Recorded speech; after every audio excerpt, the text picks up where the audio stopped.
Saya akan membacakan 1 Tawarik pasal 23. Beginilah firman Tuhan. Setelah Daud menjadi tua dan lanjut umur, maka diangkatnya Salomo menjadi raja atas Israel. Ia mengumpulkan segala pembesar Israel, juga para imam dan orang-orang Lewi. Lalu dihitunglah orang-orang Lewi yang berumur 30 tahun ke atas, dan jumlah orang-orang mereka dihitung satu demi satu.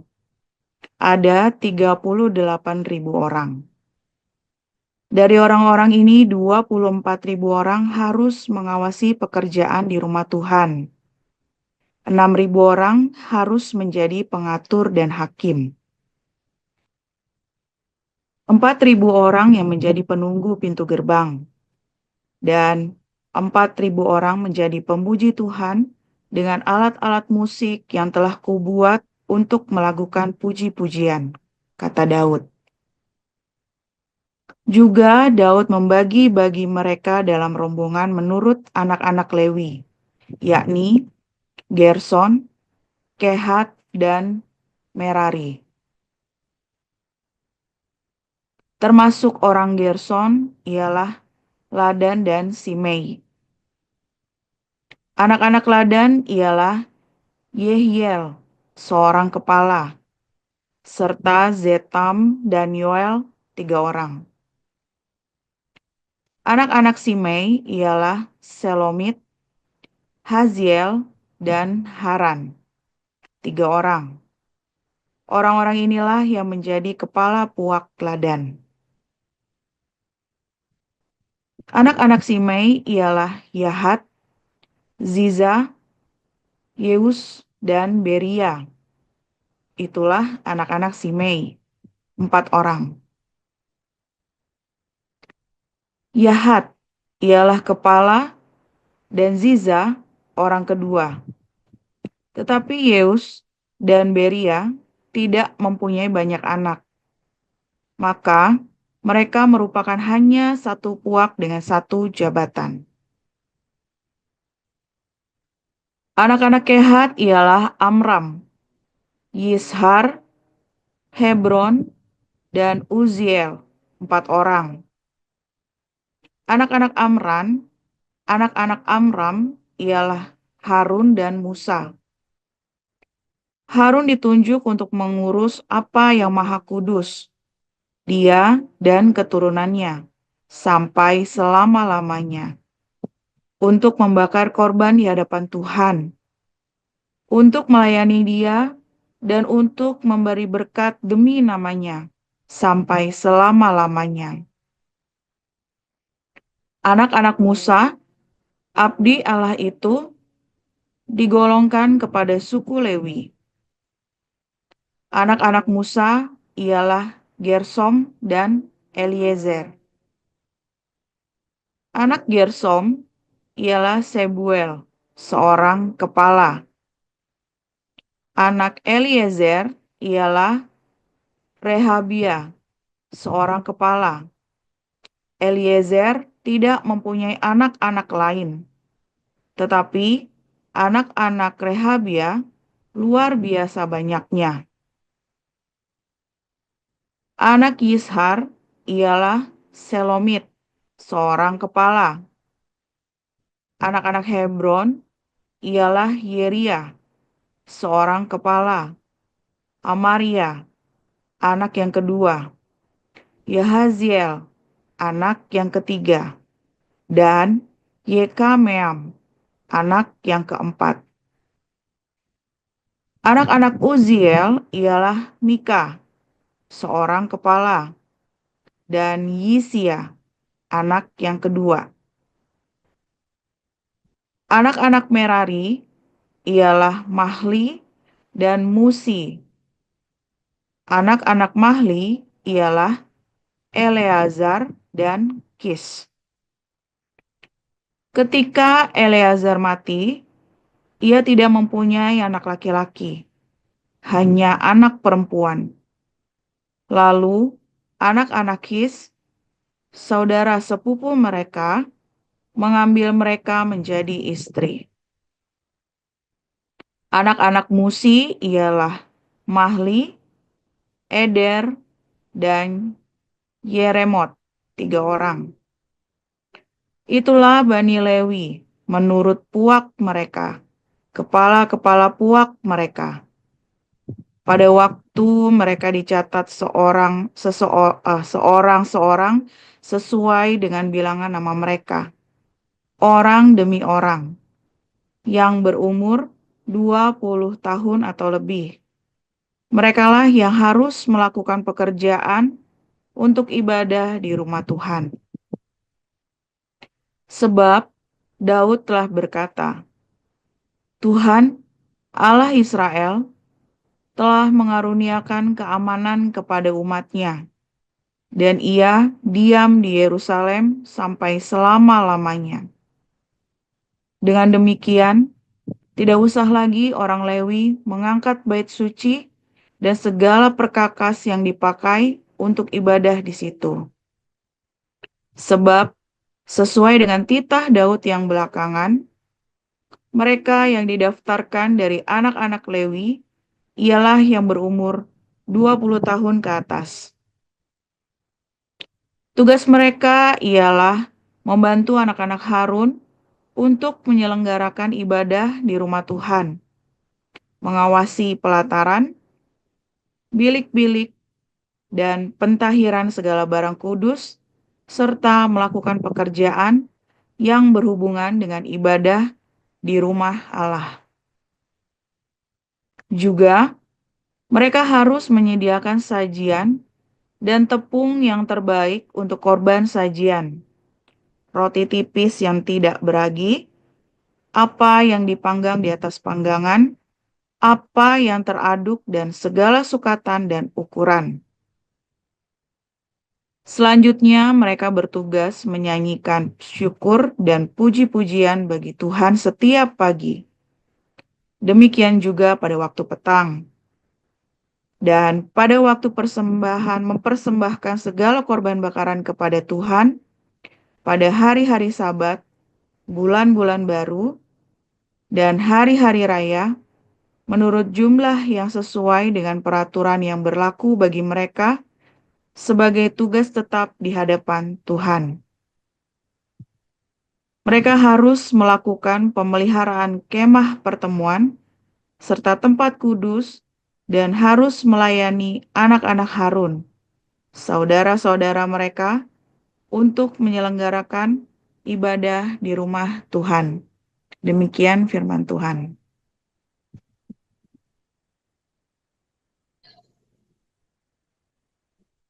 Efesus pasal 4.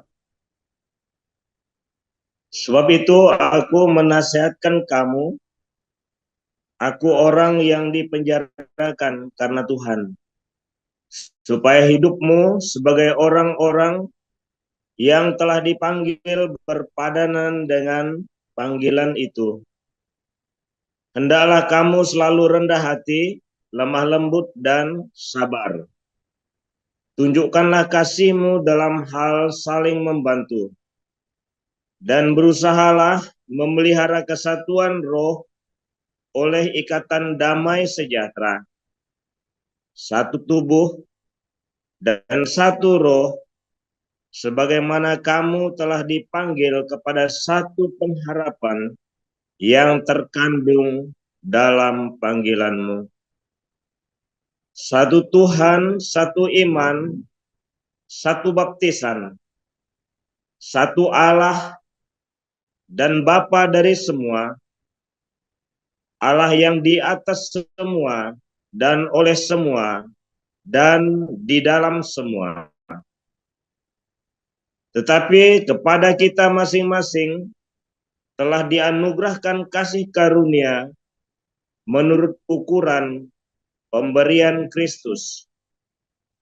Itulah sebabnya kata Nas, tak kala ia naik ke tempat tinggi, ia membawa tawanan-tawanan, ia memberikan pemberian-pemberian kepada manusia. Bukankah ia telah naik? Berarti bahwa ia juga telah turun ke bagian bumi yang paling bawah. Ia yang telah turun, ia juga yang telah naik jauh lebih tinggi daripada semua langit untuk memenuhkan segala sesuatu. Dan ialah yang memberikan baik rasul-rasul maupun nabi-nabi, baik pemberita-pemberita Injil maupun gembala-gembala dan pengajar-pengajar, untuk memperlengkapi orang-orang kudus bagi pekerjaan pelayanan, bagi pembangunan tubuh Kristus, sampai kita semua telah mencapai kesatuan iman dan pengetahuan yang benar tentang Anak Allah, kedewasaan penuh dan tingkat pertumbuhan yang sesuai dengan kepenuhan Kristus. Sebab kita bukan lagi anak-anak yang diombang-ambingkan oleh rupa-rupa angin pengajaran, oleh permainan palsu manusia dalam kelicikan mereka yang menyesatkan, tetapi dengan teguh berpegang kepada kebenaran di dalam kasih kita, bertumbuh di dalam segala hal ke arah Dia, Kristus, yang adalah kepala. Daripadanya lah seluruh tubuh yang rapi tersusun dan diikat menjadi satu oleh pelayanan semua bagiannya, sesuai dengan kadar pekerjaan tiap-tiap anggota, menerima pertumbuhannya dan membangun dirinya dalam kasih. Sebab itu kukatakan dan kutegaskan ini kepadamu di dalam Tuhan. Jangan hidup lagi sama seperti orang-orang yang tidak mengenal Allah dengan pikirannya yang sia-sia dan pengertiannya yang gelap, jauh dari hidup persekutuan dengan Allah. Karena kebodohan yang ada di dalam mereka dan karena kedegilan hati mereka.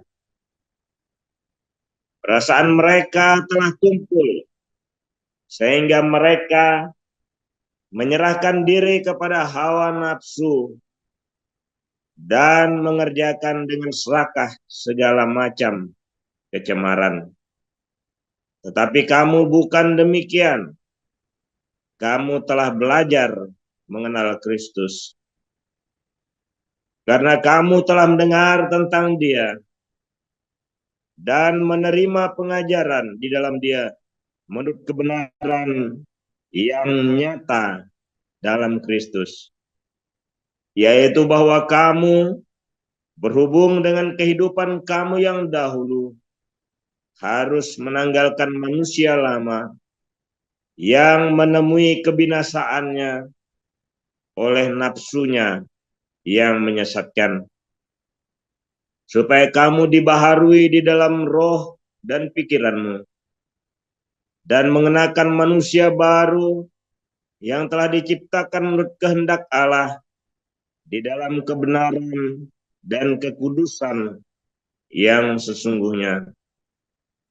Karena itu, buanglah dusta dan berkatalah benar seorang kepada yang lain, karena kita adalah sesama anggota. Apabila kamu menjadi marah, janganlah kamu berbuat dosa. Janganlah matahari terbenam sebelum padam amarahmu. Dan janganlah beri kesempatan kepada iblis. Orang yang mencuri, janganlah ia mencuri lagi. Tetapi baiklah ia bekerja keras dan melakukan pekerjaan yang baik, dengan tangannya sendiri, supaya ia dapat membagikan sesuatu kepada orang yang berkekurangan. Janganlah ada perkataan kotor keluar dari mulutmu, tetapi pakailah perkataan yang baik untuk membangun di mana perlu, supaya mereka yang mendengarnya beroleh kasih karunia. Dan janganlah kamu mendukakan Roh Kudus Allah yang telah memeteraikan kamu menjelang hari penyelamatan.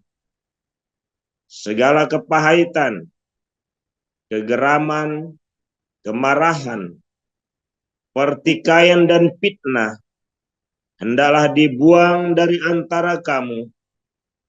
Demikian pula segala kejahatan.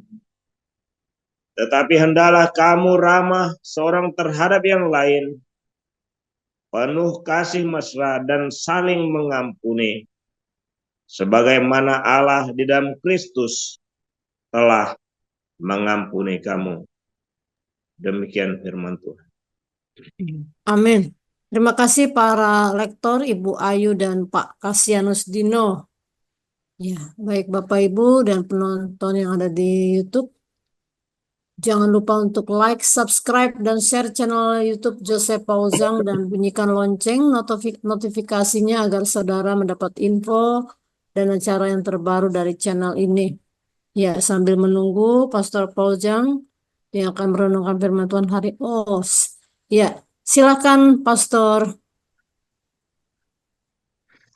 Haleluya, firman Tuhan selalu baru setiap hari ketika kita menantikan Tuhan, ya saudara ya, dengan penuh cinta, penuh pengharapan, dan jangan lupa berbuat baik. Saudara, para pelayan Tuhan ini, ya saudara ya, harus ada, kita punya struktur di dalam pekerjaan, ya di dalam yayasan-yayasan kita. Nah, saudara yang para pengurus, apakah saudara pernah berpikir, pernahkah Anda pernah membayangkan Anda semua para pengurus dan para pengajar yang sudah membawakan firman Tuhan termasuknya, bahwa Anda adalah pejabat, di dalam gereja. Itu Anda adalah orang-orang yang menjabat sesuatu pelayanan, ya, di dalam tubuh Kristus. Nah, kalau Anda menjabat sesuatu di dalam tubuh Kristus, maka Anda sedang menjadi bagian dari orang-orang yang dianggap ya lebih matang, lebih dewasa. Ya, saudara ya. Jadi, kalau ada sesuatu, Anda yang lebih dewasa. Ya, lebih dewasa itu benar-benar lebih dewasa ya. Misalnya ada kalau si Wesley sama Miracle itu ya, saya punya anak kan kebetulan bedanya 8 tahun ya saudara ya. Jadi waktu si Wesley itu umur 16 tahun, Miracle itu kelas 2 SD ya, umur 8 tahun, kelas 3 SD. Waktu itu Wesley sudah kelas 2 SMA ya. Lalu tiba-tiba si Miracle ini pengen sesuatu, ya pengen beli jajan, pengen beli makanan. Nah, kemudian Wesley punya, saudara, dia punya makanan yang dia pengen. Nah, sehingga Wesley itu bagi aja, ya dibagi, ya saudara ya. Karena itu adiknya, kebetulan Wesley itu sama adiknya itu sayang ya. Jadi selalu perhatian, dikasih. Ya saudara ya. Waktu dikasih itu, maunya semuanya, saudara ya. Dia pikir itu sudah dibeliin. Nah, dia kan minta dibeliin, dikasih, dia pikir semuanya, saudara. Terus, karena si Wesley ini dia sudah dewasa, umur 16 tahun, dia cuma melongo sambil tertawa, saudara. Dengan dalam tanda kutip ya, ketamakan adiknya. Udah dikasih, masih ngeluncar, saudara, minta semuanya. Tapi karena dia dewasa, dia melihatnya itu bukan sesuatu yang kurang ajar. Udah dikasih ngeluncar. Ya, saudara ya. Si Wise ini malah ketawa. Dia itu malah menganggap ini adalah sebuah sesuatu yang lucu, sebuah sesuatu yang terus kasih tahu, ya, terus kasih tahu. Karena mereka masih kecil, dia tidak tahu dia begitu haknya dia, ya, dia begitu haknya dia. Jadi itu punyanya kakaknya, dimilik sama dia, merasa dia yang lebih punya, ya, dan kakaknya itu nggak boleh lagi ngambil punya dia. Nah, karena si Wise lebih dewasa, dia tahu itu sifat kekanak-kanakan. Jadi dia hanya tertawa. Nah, itu adalah menunjukkan bahwa dia lebih dewasa. Kalau sama-sama anak-anak kan berebut ya kan, malah debat ya. Siapa di sini laki yang masih debat begitu, kakak beradik. Berarti anaknya dua-duanya belum dewasa. Ya, maka si Wise ini kalau eh, dia memberi contoh pada adiknya, ya, memberi contoh setiap kali dia pergi sesuatu dia tahu adiknya suka ini. Maka dia mampir ke Alfamart atau Indomart, dia beli, saudara, makanan buat adiknya. Selalu ya, selalu begitu tiap hari kalau pulang sekolah. Nah, itu seperti itu. Maka adiknya karena kakaknya memberi contoh mau berkorban. Kalau dia punya sesuatu, pasti dibagi buat adiknya. Ya, selalu begitu. Jadi adiknya ini ngikut ya dengan tanpa nggak ada yang ngajari, pokoknya ngikut. Kalau punya sesuatu, maka dia bagi sama kita. Ada contoh, ada teladan, dibagi ya. Nah, kita ngamatin ya, yang seperti itu kan kita mengamatin ya, karena kita juga, saya pendeta dari pasukan 9, ya terbiasa lihat ya perilaku kehidupan orang. Nah, buat saya itu menarik, ya bagaimana hubungan, kenapa dua anak ini bisa seperti itu, saling berbagi, ya, dan memberi contoh.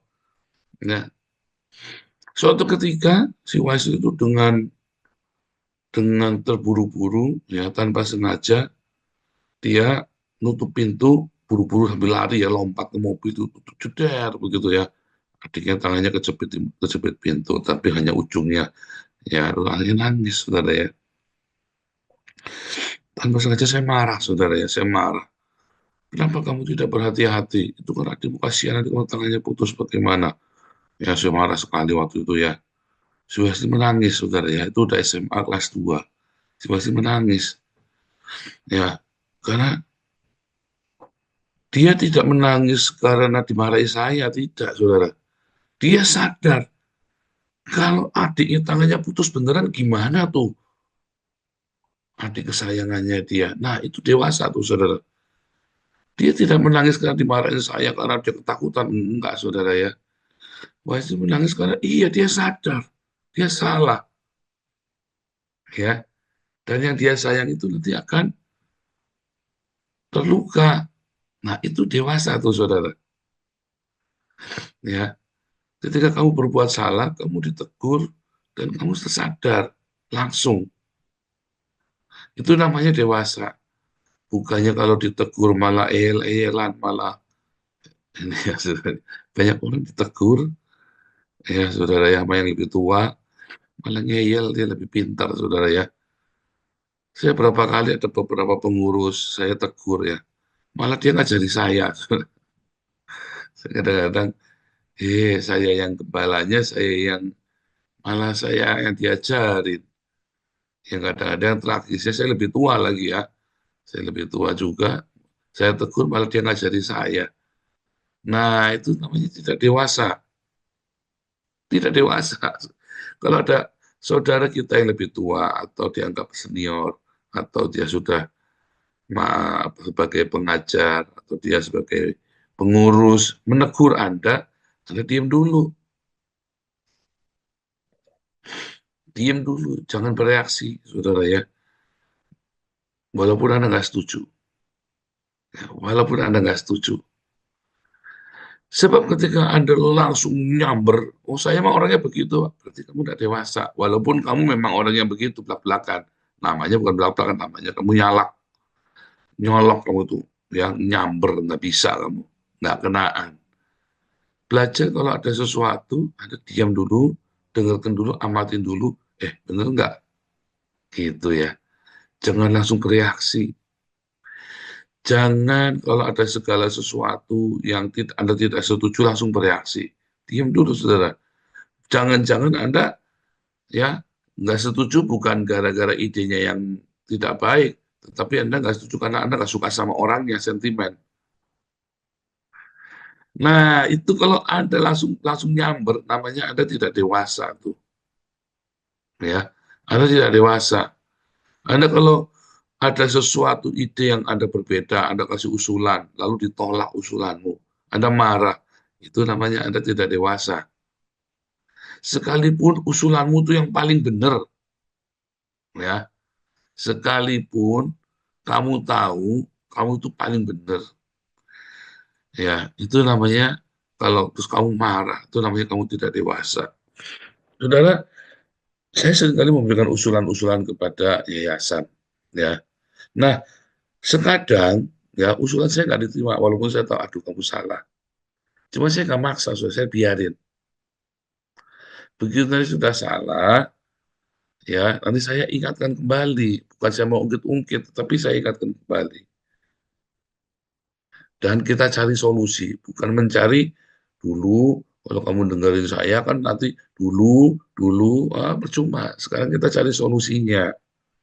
Berapa kali saya memberikan usulan kepada yayasan, ya, tapi tidak diturutin. Ya dulu pada Bu Vivin, Pak Alek, pada Galarua, akhirnya mereka nggak bisa berkembang, ya kan? Lah, saya ini kalau ngasih usulan itu bukan asal usulan sembarangan, saudara ya. Saya pasti akan bertanggung jawab dengan perkataan saya. Saya ngerti yang saya ngomong. Nah, kalau nggak didengerin, saya tersinggung nggak? Ya, biarin saya dengar, saya ikutin dulu. Dasar asal penolakanmu apa? Asal penolakan apa? Nah, yang saya nggak suka ketika kamu bilang iya, lalu di belakang kamu nggak lakukan. Nah, itu saya akan komplain. Kamu kalau bilang nggak mau, nggak apa-apa. Jangan kamu bilang iya, lalu kamu kumpul-kumpul merasani saya, terus kamu, nah, itu namanya tidak dewasa. Segala pekerjaan kita tiap hari, ya, Anda semua, pengurus bukan pengurus, pengkhotbah yang bukan pengkhotbah, Anda yang Anda ikut yang di Hagios Bible College maupun Anda yang jemaat awam yang tidak pernah ikut pelajaran Alkitab secara komprehensif di tempat kita. Anda mendengarkan setiap hari firman Tuhan yang sama. Setiap hari Anda mendengarkan firman Tuhan yang sama. Ya. Dan firman Tuhan yang saya sampaikan itu berseri. Ada urutannya, sebuah pertumbuhan. Ya. Maka Anda akan menerima, menangkap apa yang Tuhan katakan setiap hari dalam hidup kita, ya, sesuai dengan kamu mau melakukan apa enggak. Kamu akan menjadi dewasa ketika kamu dengar firman Tuhan dan langsung lakukan. Kamu akan cepat dewasa. Kamu akan cepat berbuah, bertumbuh. Yang saya harapkan para pengurus dan teman-teman yang sudah ikut kelas-kelas kita mendengar firman Tuhan dan langsung melakukannya lebih daripada orang yang awam. Sayangnya nggak begitu ya. Saya kadang-kadang sedih. Saya melihat alumni HBC atau alumni kelas kita ada kesenggol dikit, mutung. Padahal sudah diajarin mengampuni, mengasihi, memberkati. Sudah diajarin bagaimana cara berkonflik yang benar. Berkonflik yang benar, jangan pernah menjelek-jelekan lawanmu. Siapa yang menjelekkan lawanmu, dia kalah sudah. Ya kan? Itu bukan teori. Kamu coba saja kalau tidak percaya, kan sudah tak kasih contoh. Nah, itu kadang-kadang saya memberi contoh, lalu Anda bilangnya saya tungkit-tungkit lagi. Bukan. Contoh saya dengan saya Fudin, kita konflik. Saya diam. Saya Fudin tiap hari barking, yang menyalak terus, saya dihina, dihajar. dengan Yosua akhirnya yang habis dia sendiri, ya kan? Konflik saya dengan para apologet yang menghina saya diam, saudara. Kalau saya tegur orang, saya tegur langsung to the point, nggak pakai sindir-sindiran. Ini salahnya di sini, buktinya ini. Udah, ya. Tetapi saya dihajar terus. Sudah, kita diam saja. Habis mereka, saudara. Ya kan? Kita diam saja kalau lagi difitnah. Kita kemarin difitnah sama internal kita sendiri. Ya buat percandaan saja, nggak usah buat marah-marah. Habis mereka semua yang fitnah kita. Nah, itu saya memberi contoh. Nah, Anda nggak lakukan. Karena Anda pemikirannya, oh si Paul pamer. Oh si Paul ini ungkit-ungkit. Kan, saya lagi ngasih contoh di depan matamu, tak congorkan ini loh. Kalau kamu nggak percaya, kalau kamu sedang berkonflik, jangan pernah menjelek-jelekan lawanmu. Ngomel radio masyarakat, kau pengumuman kemana-mana. Kan contoh tak ajarin. Kalau kamu ingin sukses dalam bekerja, rajin saja tidak cukup. Tapi kamu harus rajin. Rajin saja tidak cukup, jujur saja tidak cukup. Kamu harus rendah hati. Ketemu ada orang pengangguran. Ya, saya ajarin, komplainnya setengah mati sama saya. Tiap hari dengarkan firman Tuhan di sini. Saya cekelan batuk. Kamu dengarkan firman Tuhan, tidur. Makanya diulang lagi kalau siang saya cekot tak ulang sendiri punya saya kok. Saya ngomong saja ini tak ulangi lagi. Buat saya sendiri, saudara. Beneran, saudara ya. Saya bilang, nggak cukup kamu rajin. Nggak cukup kamu jujur. Kamu kudu rendah hati. Saya bukan penjilat, Pak. Kamu sudah tak kasih tahu bedanya penjilat dengan orang rendah hati. Ya, orang rendah hati, ya, dia akan dengarkan atasannya. Setuju nggak setuju, ikutin dulu. Saya bukan penjilat, Pak. Salah kamu. Kamu sombong. Sudah diajarin. Bedanya sama penjilat apa? Sama kan? Berusaha menyenangkan atasan, berusaha menurut sekalipun tidak sesuai dengan hati kita. Saya bukan penjilat, Pak. Kalau penjilat, ketika kamu ngelihat ada di bawah kamu injak. Sama di atas, kamu cari muka, di bawah kamu injak. Yang lebih lemah dari kamu, itu penjilat. Orang rendah hati. Yang di atas, kamu tetap mengedifikasi, menghormati. Yang di bawah, kamu tetap respect. Dengan perlakuan yang sama. Itulah bedanya penjilat dengan orang rendah hati. Jadi kalau kamu tidak setuju dengan atasan, lalu kamu tabrak, alasannya kamu bukan penjilat, sebetulnya bukan kamu penjilat, kamu itu orang yang sombong dan degil. Iya kan? Siapa di sini? Para diaken-diaken yang atas, para koordinator sudah kasih instruksi, masih malah dihajar, dilabrak, saudara. Kamu pikir mimpin itu gampang? Lakukan dulu, jalanin dulu. Sambil didiskusikan, dievaluasi. Belum lagi jalan, sudah banyak komplain lagi. Saya bukan penjilat, Pak. Nah, itu repot, saudara. Kan tiap hari dengan firman Tuhan yang sama. Iya kan? Lalu kenapa nggak bisa berubah? Karena para pengurus yayasan juga tidak memberikan contoh kerendahan hati yang sama. Ya, kita memberikan teladan, saudara. Semua. Saya mau bikin satu games ya, program. Para pengurus ya berlomba latihan, ya berkonflik diam. Iya, saudara, nanti ya, kalau berkonflik diam, jangan menjelek-jelekan lawan. Kalau ada sesuatu yang kamu tidak setuju, ada level-levelnya, saudara ya. Nanti saya bikin programnya, kurikulumnya ya, kurikulum pendidikan karakter. Kamu lulus Sebetulnya kamu ikut kelas evangelis, apologetik, sampai kelas profetik, apostolik, profetik, seharusnya, bahkan sampai HBC, kamu akan menemukan. Itu bukan supaya kamu paham teologi, bukan, saudara. Kamu ikut kelas-kelas ini, sama seperti kamu ikut pelatihan kepribadian hidupmu, saudara. Ya, ini pelatihan itu yang saya sarikan dari pengalaman hidup saya. Saya ini kan orang yang petakilan, nabrak sana nabrak sini. Makin banyak salahnya, saya makin ngerti salahnya di mana, dan saya ajarkan kepada Anda harusnya begini nih. Kalau kamu ikuti setiap program kita, dengar, lakukan, kamu akan punya satu skill, ya, soft skill yang luar biasa.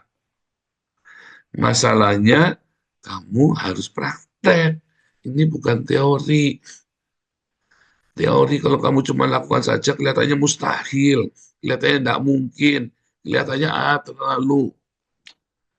Enggak, saudara. Contoh, mengampuni gampang enggak? Pendeta-pendeta bilang mengampuni itu susah. Ya, kita harus begini, harus begitu. Saya bilang, mengampuni itu gampang. Yang bikin susah itu gengsimu. Ya kan? Mengampuni itu gampang. Siapa bilang mengampuni itu susah? Ya, mengampuni itu mudah sekali, saudara. Siapa bilang mengampuni itu susah? Masalahnya kamu nggak mau, itu saja. Lepaskan saja pengampunan. Emang susahnya di mana? Ya kan? Malah kamu bikin susah dirimu sendiri. Kalau kamu punya rendah hati itu gampang. Perlakukan atasanmu dengan respek. Perlakukan anak buahmu atau orang-orang yang miskin atau orang yang di bawah kamu kondisinya dengan respek. Itulah bedanya orang rendah hati dengan pecundang, dengan orang sombong. Orang sombong itu hanya respek sama atasan, tapi sama orang yang di bawahnya diinjak. Iya kan? Itu kan hal-hal yang sepele yang bisa kamu lakukan tiap hari. Kamu tuh harus belajar ya untuk bisa melakukan terus tiap hari. Dengar, lakukan. Nah, kalau para pengurus di dalam komunitas kita, levelmu ada di sana, ada di teladan. Jadi kalau ada apa-apa, ada orang komplain, kamu jangan berdasi kejang-kejang. Ada orang kritik kamu langsung kejang-kejang, biarkan. Sekalipun kadang-kadang kurang ajar kritiknya, kita tahu. Kita juga nggak buta, kita juga tahu itu kurang ajar. Cuman kita diam. Karena apa? Karena kita dibiasakan diam dulu. Pahami dulu apa sih yang mau dia ngomong. Oh, ternyata nggak ada isinya. Ya sudah, kita ngomong dengan tegas. Oh, jangan-jangan maksudnya begini, ternyata kita salah. Gitu ya. Kalau semua pengurus belajar untuk dewasa, ya, semua pengurus jangan mutungan. Kalau ada pendapat yang berbeda denganmu, jangan mutung. Dengerin dulu, jalanin dulu, sepakatin. Ketok palu, oke kita sepakat ini. Begitu nggak disepakat, ya aku tak cari dana sendiri. Lah, nah itu saudara. Kadang-kadang ya, lalu ngapain kita bikin pengurus? Kalau gitu mau bikin aja yayasan sendiri. Ya, itu beneran saudara, kita banyak kalimat begitu ya. Nah, itu tadi ya, ditanyain tersinggung. Nggak percaya sama saya, bukan nggak percaya, memang cuma nanya kok. Donatur nanya, kalau begini caranya bagaimana, tujuannya apa, marah. Ya, pengurus sudah memberikan contoh yang nggak baik. Lalu bagaimana orang-orang di bawahnya? Oh, padahal orang-orang ini sudah ikut kelas saya dari kelas evangelis sampai profetik lengkap. Aneh ya. Saya tuh aneh loh, saudara. Lalu kamu dengarkan firman Tuhan kemarin, pada kemana tuh firman Tuhan ya? Mari kita lakukan firman Tuhan. Kita ini adalah para pelayan yang memfasilitasi orang-orang untuk belajar, ya, bertumbuh di dalam karakter, bertumbuh di dalam metanoia kita. perubahan akal budi kita. Tuhan Yesus memberkati.